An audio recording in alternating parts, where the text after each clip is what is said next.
Welcome. In this video, I will show you how to fix OxygenOS 16 specific battery drain issues on your OnePlus 15R smartphone.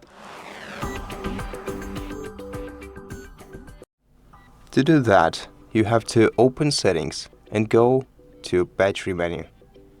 Here, you'll be able to see which applications caused the most battery drain issues on your smartphone, both within the last 24 hours and within the last 7 days, and maybe even longer periods of time if I've been using this phone for longer.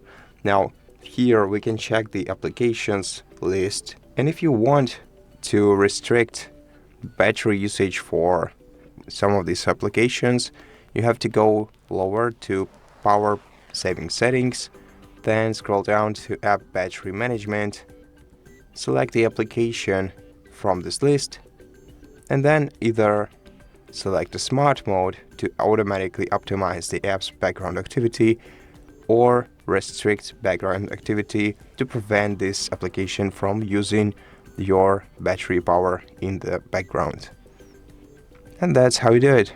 Thank you for watching this video. If you liked it, please consider subscribing to our channel, leave us a like in the comment below, and I'll see you in the next one.